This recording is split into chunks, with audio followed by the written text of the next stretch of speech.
Okay guys, what I'm going to do right now is a video review on HLPRO's 12-inch action figure, and the character is Mazinger Z. Out of all three that are out right now, I would say the Mazinger Z is the hardest one to find, and the ones that are in stock now that you're going to find online are basically the last batch of Mazinger Z.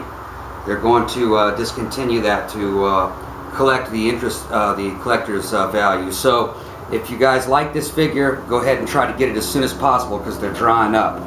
All right, this is the box that it comes in. It's a really nice heavy-duty cardboard box.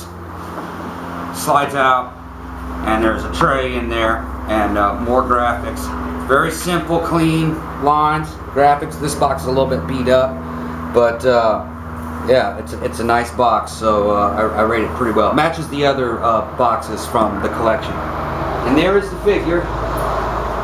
Okay, it's Mazinger Z, and it's a nice sculpt.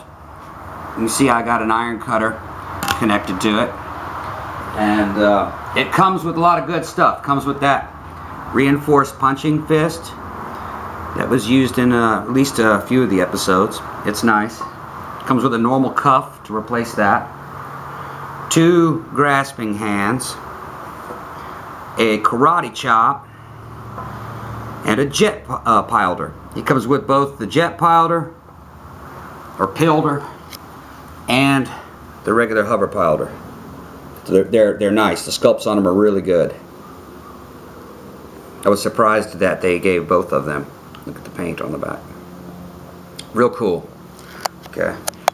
I don't know what a pilder is. I guess it piles on top of his head. I don't know.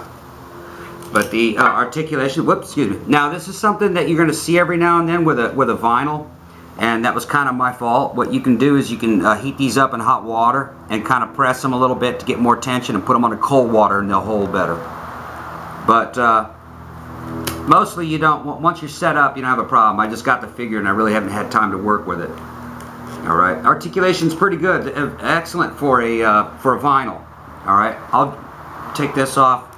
We'll set him up with a regular arm. A little bit easier to deal with like that. Alright, now we'll go through the range of motion. Okay, you've got ball jointed feet. You've got click joints there with rotation. You got a range of motion that goes from here to there. Out of all the 12-inch action figures, I think this one probably has the biggest range of motion. Rotation here, you got deflection and depression out about this far. Alright, like that. Rotation on the fist, 360. You got a articulated neck that rotates and a ball jointed head. There's no articulation in the waist. But really none's necessary for this class of figure. And for vinyl, that's a lot of articulation. Usually vinyls have nothing but rotation. This one, I think probably, as far as articulation goes, probably the king of the vinyls. Now, I'm going to put him in scale with the Great Mazinger.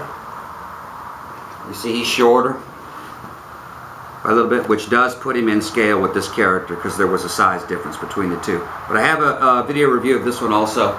So if you guys are interested in Great Mazinger, then you can look at that.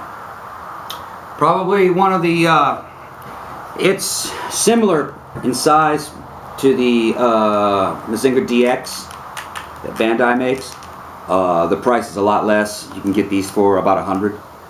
And what makes it different than the DX is very fidgety and things fall off of it. It's more of a I guess you could say a very detailed deluxe display piece, the DX. This is a little bit more toy-like. You can actually do things with this one, okay, without having things falling off everywhere. And the little joints and everything kind of smooth up over time. And unlike ABS and die-cast, this type of vinyl is very forgiving. You can if you wanted to do a different color modification, like paint all this white and get an anime version, that's not a problem. It's just acrylic paint covered with acrylic clear coat. If something breaks, it's easy to fix. All this stuff is kind of flexible. The hotter it gets, like in hot water or a blow dryer, the more flexible it becomes. And a lot of things are just kind of put on basically with super glue. Like these are kind of a harder ABS type plastic, and they're just super glued in. So if you do break one, they're very easy to repair. They're very easy to paint. And that's one of the things I like about them. I think the sculpt is good. He's got a really nice face profile. It sticks pretty true to the character without getting too stylized.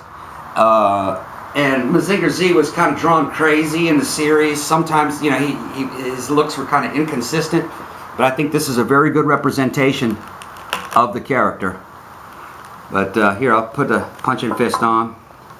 Let you guys see what that looks like. That one's nice and tight because it's never really been on there before. But you can tighten these figures up just with the warm water. But they're quite cool. Quite cool. You get a lot of bang for your buck with that figure. If you guys want a big Mazinger Z, this is the one you can pick up. You can pick him up fairly cheap. And from a distance, he looks like die-cast. They display very well. Here, I'll put him next to Great Mazinger. And there you go. Now the other one that they have is Grendizer. And a fourth one is going to be coming soon, and it's going to that character is going to be announced. But I guess that's about all I can say about it. I rate both characters, both figures highly. Out of the two, I kind of prefer Mazinger Z. I think he's kind of the cleanest looking in terms of just design-wise, because you know you don't have these little fins and everything, so you can get more motion out of him. And he's right now the hardest one to find. Okay guys, that's all I can pretty much say about him. This is Tom signing off.